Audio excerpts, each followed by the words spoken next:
বাংলাদেশের দক্ষিণ প্রান্তে বঙ্গোপসাগরের কোল ঘেঁষে দাঁড়িয়ে আছে প্রকৃতির এক অপার বিস্ময়, সুজলা সুফলা সুন্দরবন। এ এক রহস্যময় জগৎ। এখানে সুন্দরী, গেওয়া আর গড়ান গাছের শ্বাসমূল বা জটাজাল ভেদ করে সূর্যের আলো মাটিতে নামতে রীতিমতো সংগ্রাম করে। বনের বুক চিরে জালের মতো ছড়িয়ে আছে অসংখ্য নদী ও খাল, যার পানিতে জোয়ার ভাটার খেলা চলে অবিরাম। ম্যানগ্রোভের এই গহীন অরণ্যে ছিল পশুপাখিদের এক মায়াবী রাজত্ব, যেখানে প্রকৃতি আর প্রাণীরা মিলেমিশে একাকার হয়েছিল। বনের ঠিক উত্তর প্রান্তে এক বিশাল বটগাছের নিচে ছিল বনের অভিভাবক গজরাজের আস্তানা। গজরাজ এক বিশাল দেহী হাতি, তার গায়ের রং কালো পাথরের মতো, আর সুরটি যেন এক শক্তিশালী স্তম্ভ। গায়ের শক্তির চেয়েও গজরাজ বেশি পরিচিত ছিল তার প্রখর বুদ্ধির জন্য। বনের যে কোনো বিবাদ বা সমস্যায় সবাই গজরাজের কাছেই ছুটে আসত। গজরাজের ছাড়া সঙ্গী ছিল ভোলু নামের এক কালো লোমশে ভাল্লুক। ভোলুকে দূর থেকে দেখলে যে কেউ ভয়ে আটকে উঠবে, কিন্তু যার বুকের ভেতরটা ছিল একদম মাখনের মতো নরম। সে ছিল অত্যন্ত দয়ালু।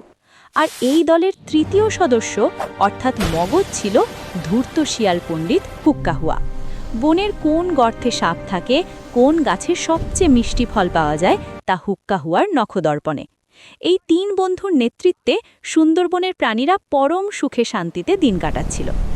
একদিন দুপুরের অলস সময়, সূর্য মধ্য গগনে, বনের পাখিরা কলকাকলি থামিয়ে পাতার আড়ালে বিশ্রাম নিচ্ছিল। চিত্রল হরিণের দল নদীর পাড়ে আপন মনে কচি ঘাস চিবুচ্ছিল। নদীর জলে কুমিরেরা রোদ পোহাচ্ছিল। সব মিলিয়ে এক নিস্তব্ধ প্রশান্তি। হঠাৎ করেই প্রকৃতির রূপ বদলে গেল। ধীরে ধীরে বাতাস থমকে গেল। আকাশ কালো মেঘে ঢেকে গেল মুহূর্তের মধ্যে। বনের দক্ষিণ দিক অর্থাৎ গভীর সমুদ্রের দিক থেকে ভেসে এলো এক রক্তহিম করা গর্জন, হালু।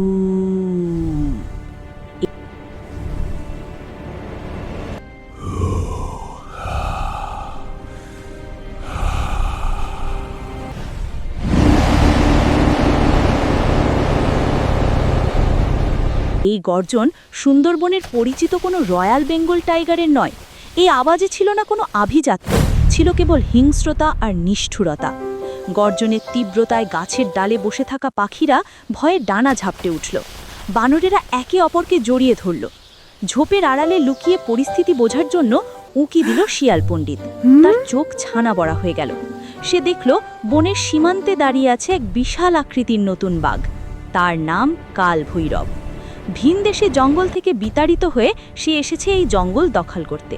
তার গায়ের রং কালচে হলুদ, চোখে জ্বলছে আগুনের মতো ক্ষোভ, আর সারা শরীরে যুদ্ধের দগদগে কাটা দাগ। কালভৈরব এসেই আকাশ কাঁপিয়ে হুঙ্কার দিয়ে বলল, আজ থেকে এই জঙ্গল আমার, এই বনের রাজা আমি। যে আমার সামনে আসবে তাকে আমি ছিঁড়ে খাব। শিয়াল পণ্ডিত বুঝল এ কোনো সাধারণ বিপদ নয়, এ এক মহাপ্রলয়ের সংকেত।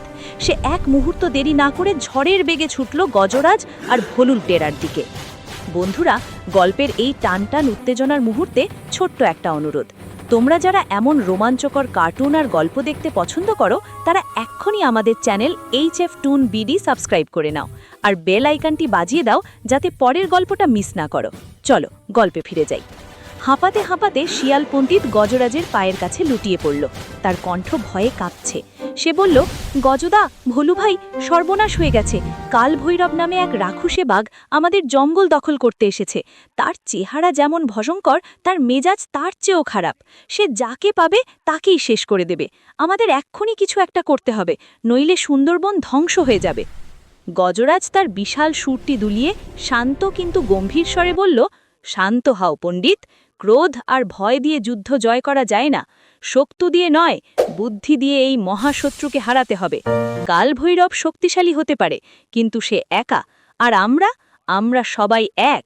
একা লড়লে আমরা হারব, কিন্তু সবাই মিলে লড়লে কাল ভৈরব লেজ গুটিয়ে পালাতে বাধ্য হবে। শুরু হলো সুন্দরবন বাঁচানোর মহাযুদ্ধের প্রস্তুতি। গজরাজের নির্দেশে শিয়াল পণ্ডিত বার্তা নিয়ে ছুটল। বানরের দল সেনাপতির মতো পুরো বনে ছড়িয়ে পড়ল। তারা গাছের মগডাল থেকে চিৎকার করে সংকেত দিতে লাগল, বিপদ বিপদ, কাল ভৈরব আসছে, সবাই নদী পার হয়ে উত্তর দিকে সরে যাও, কেউ একা থেকো না। বনের হরিণ, খরগোশ, বুনো শুয়োর আর ছোট প্রাণীরা প্রাণ ভয়ে নিরাপদ আশ্রয়ের দিকে ছুটতে লাগল। গজরাজ হাতি তার বাঁশির গলার মতো বিশাল আওয়াজে জঙ্গল কাঁপিয়ে এমন এক হুঙ্কার দিল যা শুনে মনে হলো স্বয়ং মেঘ ডাকছে।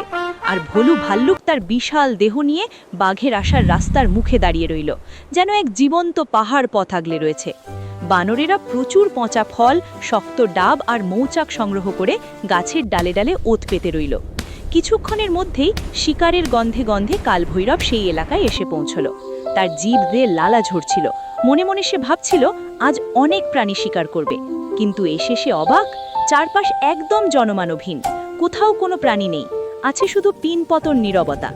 বনের এই নীরবতা তাকে কিছুটা অস্বস্তিতে ফেলে দিল। হঠাৎ সামনে তাকাতেই তার পিলে চমকে গেল। পথের মাঝখানে ধীর স্থিরভাবে দাঁড়িয়ে আছে বিশাল দেহী হাতি গজরাজ। তার ডানে পাহাড় সম ভুলু ভাল্লুক দাঁত বের করে দাঁড়িয়ে আছে, আর তাদের ঘিরে গাছের ডালে ডালে হাজার হাজার বানর আর পাখি চিৎকার করছে। গজরাজ তার সুর উঁচিয়ে বজ্রকণ্ঠে বলল, ওহে উদ্ধত আগন্তুক, থামো। এই সুন্দরবন শান্তির জায়গা, এখানে আমরা একে অপরের ক্ষতি করি না। তোমার মতো অত্যাচারীর কোনো স্থান এখানে নেই। ফিরে যাও নিজের দেশে, নইলে আমাদের সম্মিলিত শক্তির কাছে তোমাকে হার মানতে হবে। কালভৈরব অট্টহাসি দিয়ে বলল, তুচ্ছ সব প্রাণী, আমি এক থাবায় তোমাদের উড়িয়ে দেব। এই বলে যেই না ভোলুর দিকে ঝাঁপ দিতে চাইল, অমনি শিয়াল পণ্ডিতের ইশারায় ওপর থেকে বানরের দল তার উপর পচা ফল, শক্ত ডালপালা আর পাথর ছুটতে শুরু করলো। কিছু বানর তো আস্ত মৌচাক ভেঙে তার গায়ে ফেলে দিল। ফুল ফোটানো মৌমাছির কামড়ে কালভৈরব দিশেহারা হয়ে গেল। ঠিক সেই মুহূর্তে ভোলু ভাল্লুক এমন এক ভয়ঙ্কর গর্জন দিল যে কালভৈরবের পা কেঁপে উঠল, আর গজরাজ তার বিশাল পা দিয়ে মাটিতে আঘাত করতেই যেন ভূমিকম্প শুরু হলো। সে তেড়ে আসার ভঙ্গি করতেই কালভৈরব বুঝল এখানে সে বড্ড একা আর বড়ই অসহায়। তার শক্তি এখানে কোনো কাজে আসবে না। খাবারের লোভে এসে সে দেখল উল্টো নিজের প্রাণ নিয়ে টানাটানি। বিশাল হাতি আর ভাল্লুকের সঙ্গে লড়াই করার সাহস তার হলো না, তার উপর মৌমাছির কামড়। সে বুঝল একতা যেখানে ঢাল হয়ে দাঁড়িয়ে আছে, সেখানে তার নখ দাঁত অর্থহীন। চরম অপমান আর ভয়ে সে লেজ গুটিয়ে যে পথে এসেছিল সেই পথেই ঊর্ধ্বশ্বাসে পালিয়ে গেল। তার সেই পালানো দেখে বনের সব প্রাণীরা আনন্দে চিৎকার করে উঠল। সন্ধে নামতেই বনে আবার শান্তির বাতাস বয়ে গেল। নদীর জলে চাঁদে আলো ঝিকমিক করতে লাগল। শিয়াল পণ্ডিতের বুদ্ধি, গজরাজের নেতৃত্ব আর ভোলুর সাহসে সুন্দরবন রক্ষা পেল এক মহাবিপদ থেকে। চাঁদের আলোয় সব প্রাণীরা মেতে উঠল বিজয়ের আনন্দে। সেই থেকে সুন্দরবনের সবাই জানে এবং মানে, একতাই বল, একতাই শক্তি। বন্ধুরা, সুন্দরবনের এই রোমাঞ্চকর গল্পটি কেমন লাগলো তা আমাদের কমেন্ট করে অবশ্যই জানাও। একতাই যে সেরা শক্তি তা কি তোমরা বিশ্বাস করো? আর হ্যাঁ, এরকম আরও মজার, উত্তেজনাপূর্ণ এবং শিক্ষণীয় গল্প পেতে আমাদের channel HF Toon BD subscribe করতে ভুলো না কিন্তু। লাইক ও শেয়ার করে বন্ধুদেরও দেখার সুযোগ করে দিও। দেখা হবে পরের গল্পে। ধন্যবাদ।